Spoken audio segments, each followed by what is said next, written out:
First ever factory outlet Mukunda jewellers ఇప్పుడు చందానగర్ లో April 19th గొప్ప ప్రారంభం.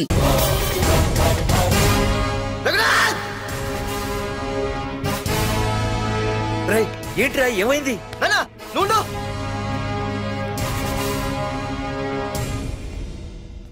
రఘునాథ్, నీకు ఆ రోజే చెప్పాను, నీకేమైనా అభ్యంతరం ఉంటే ముందే చెప్పమని. ఇలా వెనక నుంచి పొడిపించడాలు నరికించడాలు నాకు నచ్చవు. ఒక పక్క ఎంగేజ్మెంట్ ఫంక్షన్ అని బిల్డప్ ఇస్తూనే మరో పక్క నన్ను చంపించడానికి ట్రై చేస్తున్నావు. ఏం మాట్లాడుతున్నావు? నిజం మాట్లాడుతున్నాను, చెప్పరా చెప్పు. మీరే కదా నన్ను చంపేమంది. నేను చంపబడటం ఏంట్రా? పార్దు నా కాబోయే అల్లుడు. అయ్యా, మీరు అమెరికా వెళ్తూ ఒక కవర్ ఇచ్చారు కదయ్యా? అవును ఇచ్చాను. ఆ కవర్ లో ఈ బాబు ఫోటోనే ఉందయ్యా. ఏంటి, పార్దు ఫోటో ఉందా? అవునయ్యా. మళ్ళీ కొత్త నాటకమా? నాటకం ఏంట్రా నాటకం? నీకు ప్రకాష్ కు గొడవలు ఏమైనా ఉన్నాయా? వాడెవడు? హైదరాబాద్ సిటీ మొత్తాన్ని కను సైకిల్తో శాసించే కింగ్ మేకర్ ప్రకాష్. ప్రతి ఏరియాలోనూ వాడికి బ్రాంచులున్నాయి. ఇక్కడ వాడికి ఏమైనా పనులుంటే నేను చేసి పెడతాను, అక్కడ నాకేమైనా పనులుంటే వాడు చేసి పెడతాడు. మొన్న అమెరికా వెళ్లే హడావిడిలో వాడు పంపిన కవర్లో ఎవరి ఫోటో ఉందో చూడలేదు. ఆ కవర్లో నీ ఫోటో ఉందంటే వాడికి నీకు ఏదో ఉంది. చూడండి, ఆ ప్రకాష్ ఎవడో, వాడి దగ్గరికి నా ఫోటో ఎలా వెళ్ళిందో కూడా నాకు తెలియదు. పార్దు, ప్రకాష్ టార్గెట్ పెట్టాడంటే ఆకలితో ఉన్న సింహం వేటకు బయలుదేరినట్టే. ఇప్పటికే నీ ఫోటో అన్ని ఏరియాలకు వెళ్ళుంటుంది. చూడు పార్దు, ఒక తండ్రి ఎలా ఆలోచిస్తాడో నువ్వు ఆలోచించి ఆ రోజు నా కూతుర్ని ప్రేమించడానికి నా దగ్గర పర్మిషన్ అడిగావు. అలాగే ఈ రోజు ఆలోచించు. చూస్తూ చూస్తూ రేపో మాపో చావబోయేవాడికి నా కూతుర్నిచ్చి దాని జీవితం నాశనం చేయలేను. నా కూతుర్ని మర్చిపో. మీరు మర్చిపోమంటే మర్చిపోవడానికి, వాడెవడో వచ్చి చంపేస్తానంటే చచ్చిపోవడానికి నేనేం చేతగాని వాడిని కాదు. పార్థసారథి.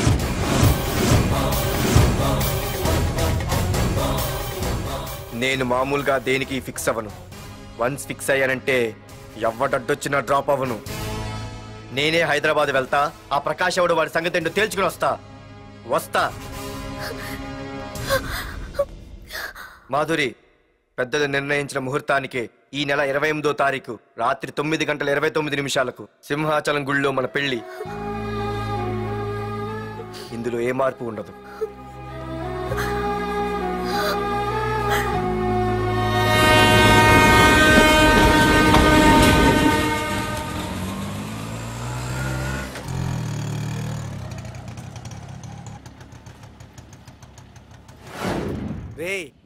కండ్లు ఎక్కువ పెంచితే పక్షవాత వస్తుందట్రా. ఏరా మామా, ఏంటి మళ్ళీ సస్పెండ్ అయ్యావా? సస్పెండ్ అయితేనే కదా హైదరాబాద్ వచ్చేది. ఏంట్రా అలా ఉన్నావు? ప్రకాష్ అంటే ఎవడ్రా? వాడెందుకురా ఇప్పుడు? నన్ను చంపడానికి ట్రై చేస్తున్నాడు. వాడు నిన్ను చంపడానికి ట్రై చేయడం ఏంట్రా? అదే నాకు అర్థం కావట్లేదు. ఒరేయ్, ఆ రోజు మార్కెట్లో కొట్టావు చూడు, వాళ్ళు ప్రకాష్ మనుషులేరా? ఇవన్నీ వాళ్ళకి మామూలేరా. కొడతారు, కొట్టించుకుంటారు, చంపుతారు, చేస్తారు. అంతెందుకు, మన స్టేషన్కి వెళ్ళే దారిలో రోడ్డు పక్కన ఆ ప్రకాష్ తమ్ముని ఎవరో చంపి పడేశారు తెలుసా? పేపర్లు కూడా పడింది. రే, ఆ పేపర్ ఉందా?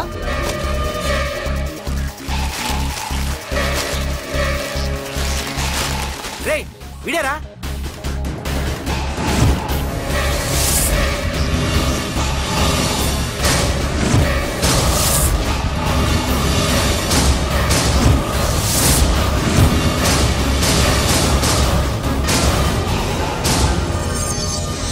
ఆ రోజు మా నాన్న ఫోన్ రాగానే నేను వైజాగ్ వెళ్ళటానికి స్టేషన్కి బయలుదేరాను.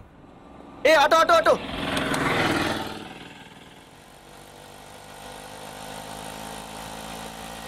ఈడిని మాత్రం వదలకూడదు. Auto auto. బాబు, రైల్వే స్టేషన్కి వస్తావా? సవారీ ఉంది సార్. వీడు సవారీ. Sorry sir. సార్, మీరు ఎక్కడ దాకా వెళ్తున్నారు సార్? ఈస్ట్ మారేడుపల్లి. సార్, కొంచెం స్టేషన్ దాకా లిఫ్ట్ ఇస్తారా? నా ట్రైనింగ్ టైం అవుతుంది. సరే సరే, ఎక్కు. Thank you sir. సార్, మీ పేరేంటి సార్? రైల్వే స్టేషన్కి వెళ్ళడానికి పేరు అవసరం లేదనుకుంటా. ఏదో కొంచెం టైం పాస్ కావాలి కదా. నీ పేరేంటి? నా పేరు పార్థు. రామ్, జానకి రామ్. సార్, మీరు ఏం చదువుతున్నారు సార్? Second class. పెద్ద తర్వాత ఏమనుకుంటున్నారు? ఏపీజే అబ్దుల్ కలాం. అబ్బో, ఎవరైనా డాక్టర్ ఇంజనీర్ అవ్వాలనుకుంటారు.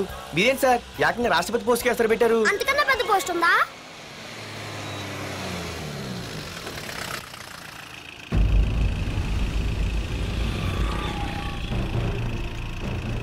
అన్నా అన్నా వాడే అన్న ఆ రోజు మార్కెట్లో నన్ను మన వాళ్ళని కొట్టింది. వాడు మన ఏరియాకి వచ్చి మన వాళ్ళనే కొట్టాడంటే అది మన ఇజ్జత్కే సవాలన్నా. అన్ని వేసేయాలన్నా. అన్నా మిస్ అయిపోతున్నాడన్నా.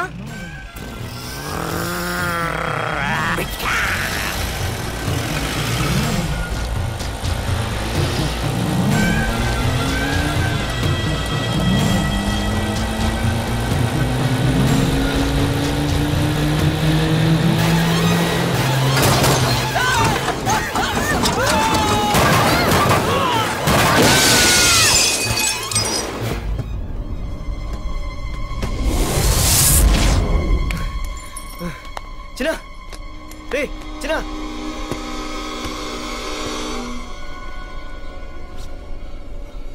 రే చిన్న చిన్న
ఆ తర్వాత బాబుని హాస్పిటల్లో అడ్మిట్ చేసి నేను వైజాగ్ వెళ్ళిపోయాను. కానీ ఇప్పుడే అర్థమైంది ప్రకాష్ తమ్ముడు పడిపోలేదు, చనిపోయాడని. మరి ఇప్పుడు ఏం చేద్దాం అనుకుంటున్నారా?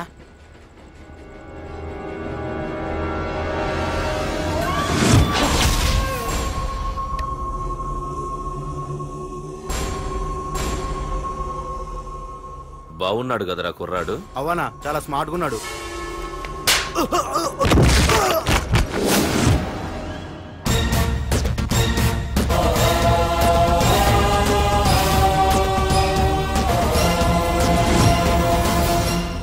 నా పేరు పార్థు. నువ్వు వెతుకుతున్నది, చంపించాలని ట్రై చేస్తున్నది నన్నే. నేను ఈ తమ్ముని కావాలని చంపలేదు, అది అనుకోకుండా జరిగింది. అతను చనిపోయిన విషయం కూడా నాకు ఇప్పుడే తెలిసింది. నన్ను చంపడం వల్ల అతను తిరిగి రాడు కదా, అందుకు నీ మనుషులు నా వెంట పట్టడం, నన్ను చంపాలని ట్రై చేయటం, నేను వాళ్ళని తిరిగి కొట్టడం, ఇవన్నీ నాకు నచ్చవు. నీ తమ్ముడు చనిపోయినందుకు నువ్వెంత బాధపడుతున్నావో పొరపాటున నా చేతిలో ఒకరు చనిపోయినందుకు నేను అంతే బాధపడుతున్నాను. అందుకే ఈ విషయం ఇక్కడితో వదిలేస్తే ఇద్దరికీ మంచిది. అర్థం చేసుకో. అర్థం చేసుకున్నాను. నిన్ను తప్పుగా అర్థం చేసుకున్నాను, చాలా తప్పుగా. నా తమ్ముణ్ణి చంపినవాడు నాకు భయపడి ప్రాణభయంతో ఎక్కడో దాక్కునుంటాడనుకున్నాను. కానీ చంపింది నేనే అని చెప్పే దమ్మునవాడు అనుకోలేదు. చూస్తా, నీ దమ్మేంటో ఇప్పుడు చూస్తా. ఒరేయ్ తమ్ముడు, చూసావా, మొదటిసారి వీడు నిన్ను చంపినవాడు నా ముందుకొచ్చాడు. ఈ రోజే వీడిని ముక్కలు ముక్కలుగా నరికి నీ రుణం తీర్చుకుంటా. రేయ్, వేసేయండి.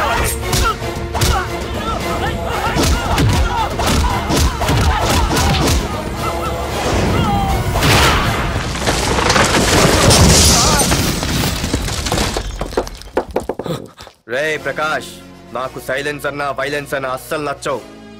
పొరపాటున మొదలు పెట్టానంటే కథలు కథలుగా చెప్పుకుంటారు. ఇంకొకసారి నువ్వు ఈ పార్థుని తలుచుకుంటే నీ చావుని నువ్వు తలుచుకున్నట్టే.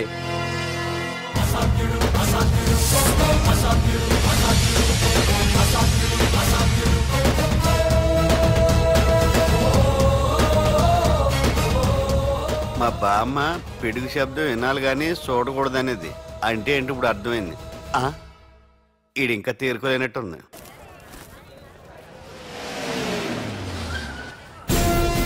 ఎక్కడి నుంచి వస్తున్నావు? నాకు తెలుసు, ప్రకాష్ దగ్గర నుంచి కదూ? తంబు మర్డర్ కేసు ఇన్వెస్టిగేషన్ చేసింది నేనే. అతన్ని నేను కావాలని చంపలేదు సార్. ఒక కుర్రాన్ని కాపాడే ప్రయత్నంలో అలా జరిగింది. తెలిసి చేసినా తెలియక చేసినా తప్పే అని ఫీల్ అయ్యాను. అందుకే ఆ ప్రకాష్ని కలవడానికి వెళ్ళాను. తంబుని చంపటం తప్పు కాదు పార్థు. మర్డర్ చేయడం తప్పు కాదంటున్నాడేంటని ఆశ్చర్యంగా ఉందా? రా బండెక్కు. నాకంతా తెలుసు పార్థు, నీ తప్పేం లేదు. దిగు.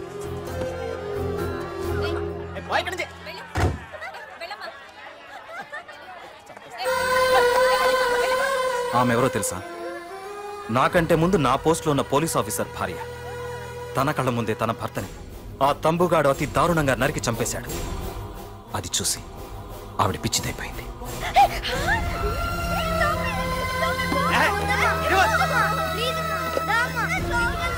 ఆ కుర్రాడు ఆవిడ కొడుకు. చదువుకుంటూ ఆడుకోవాల్సిన వయసులో తన పిచ్చి తల్లిని జాగ్రత్తగా చూసుకోవడానికి రోడ్డున పడ్డాడు. ఆ పెద్దాయన్ని చూడు.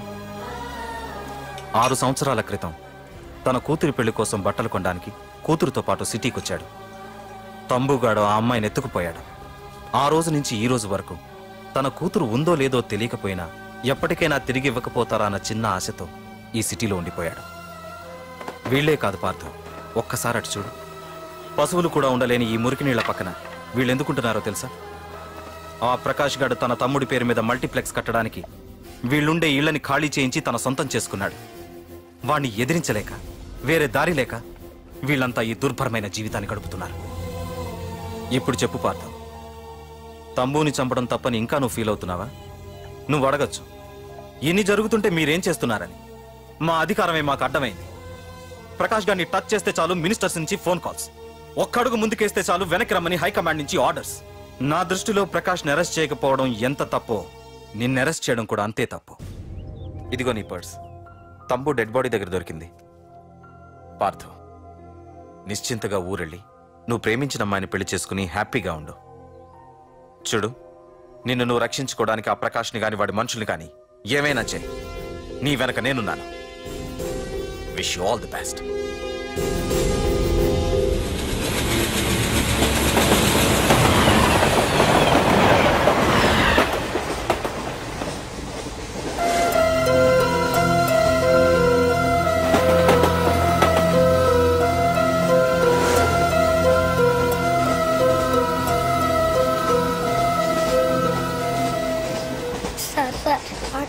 Sir please sir.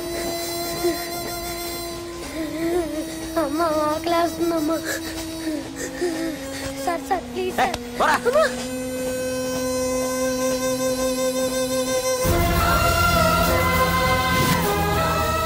APJ Abdul Kalam.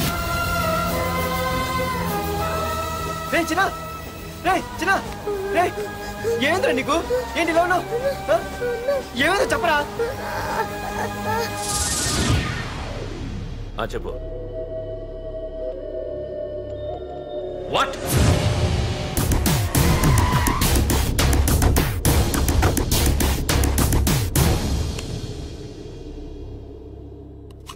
అన్నా, తమ్ముడిని చంపింది వరదరాజులు కాదన్నా, ఓ కాలేజీ కుర్రాడు. ఎవడ్రా? ఎక్కడుంటాడు వాడు? చెప్పు. పేషెంట్ ని డిస్టర్బ్ చేయకండి. అతను ఇప్పుడే కోమా నుంచి కోలుకున్నాడు. చనిపోయే ప్రమాదం ఉంది. రే, నా తమ్ముడు ఆల్రెడీ చచ్చిపోయాడు రా. వెళ్ళు. చెప్పు. అన్నా, ఆడెక్కడ ఉంటాడో తెలియదు కానీ ఆడితో పాటు స్కూల్ కుర్రాడు కూడా ఉన్నాడన్నా. రే, వీడిని బండి ఎక్కించండి. అలాగే అన్నా.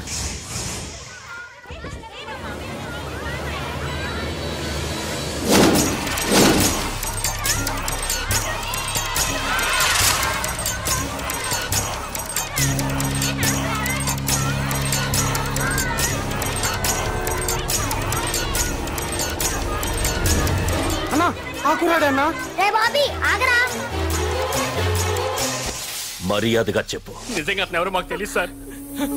తెలియకుండానే వాడితో మీ కొడుకుని స్టేషన్కి పంపించారా? చెప్పు. చెప్పు చెప్పు చెప్పు చెప్పు చెప్పు చెప్పు చెప్పు. తెలియకుండానే వాడితో స్టేషన్ పంపించావా?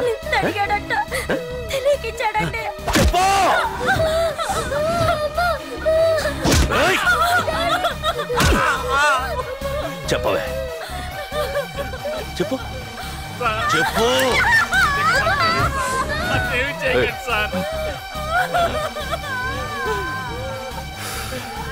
ఇప్పుడు చెప్తా.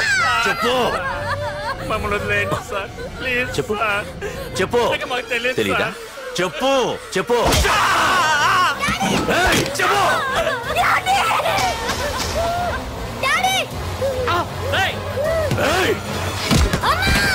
చెప్పు. ఇప్పటికైనా చెప్పవే. వాడు నా చేతిలో చావాలి. చెప్పు.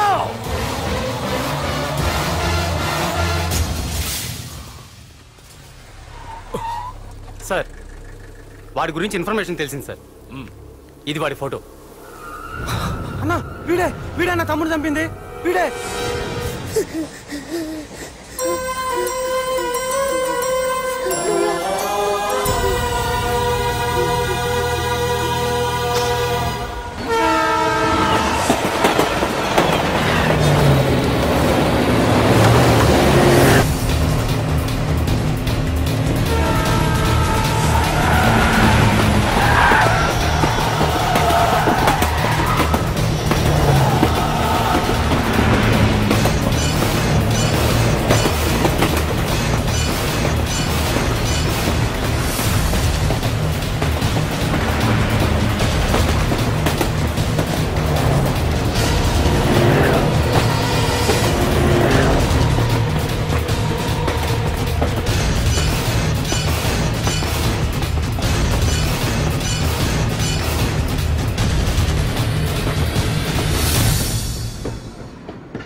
అయ్యో మన భోగిలు విడిపోయాయి.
నిన్ను తలుచుకుంటే చావును తలుచుకున్నట్ట. అంత మగాడివా? ఇప్పుడు తలుచుకోరా ఎవరిని తలుచుకుంటావు.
గురించైనా ఒకసారి ఆలోచించు ప్రకాష్. ఇప్పుడు నా ఆలోచన, ఆవేశం అంతా పార్థుగాడి చావు గురించే. ఆల్రెడీ నా మనుషులు వెళ్ళారు. 5 నిమిషాల్లో వాడిని కాదు, వాడి శవాన్ని తీసుకొస్తాను.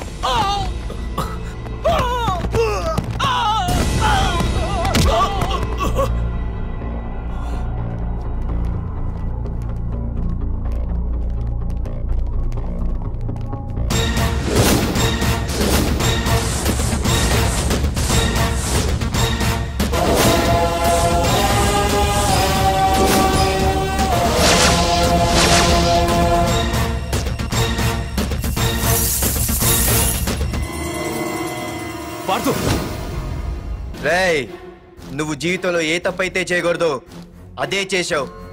నన్ను టెన్షన్ పెట్టావు. నా మూలంగా అభంశుభం తెలియని పసివాడి తల్లిదండ్రులను చంపి వీన్ని అడుక్కు తిని అనాథం చేశావు. నీ వల్ల అన్యాయం అయిపోయిన ఈ పసివాడి మీద ప్రమాణం చేసి చెప్తున్నా, నా పెళ్లికి పంతులు పంచాంగం చూసి పెట్టిన ముహూర్తం ఈ 28. అప్పటి వరకు నేను ఇక్కడే ఉంటా. నీ ప్రతి అడుక్కి ఎదురొస్తా. నీ రౌడీ రాజ్యాన్ని నేలకూలుస్తా. నీ రాక్షసత్వం వల్ల ఇప్పుడు వీడు ఏ స్థితిలో అయితే ఉన్నాడో అదే స్థితికి నిన్ను తెచ్చి నడి రోడ్డు మీద నిలబెడతా. దానికి నేను పెట్టిన ముహూర్తం ఈ నెల 19. తెచ్చుకో. నీ బ్రాంచీల నుండి జనాల్ని తెచ్చుకుంటావో, నీ గోడౌన్ నుండి ఆయుధాలు తెచ్చుకుంటావో. ఒరే ప్రకాష్, పొరపాటున నా పొరచేయి తగిలితేనే పైకి పోయాడు నీ తమ్ముడు. అదే నే మనసు పెట్టి పిడికిలి బిగించి కొట్టానంటే పునర్జన్మ లేకుండా పోతావు.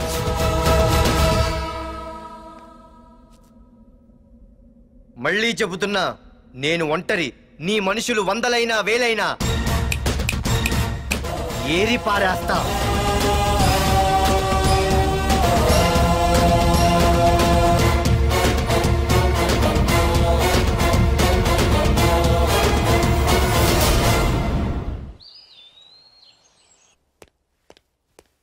నాన్నా, పార్థు ఏం నాన్నా? నేను ఇంత టెన్షన్ పడుతుంటే నువ్వేం మాట్లాడవేంటి? పార్థు తనని నమ్ముకున్న వాళ్ళని టెన్షన్ పెట్టడు, తనతో పెట్టుకున్న వాళ్ళకి టెన్షన్ పెడతాడు.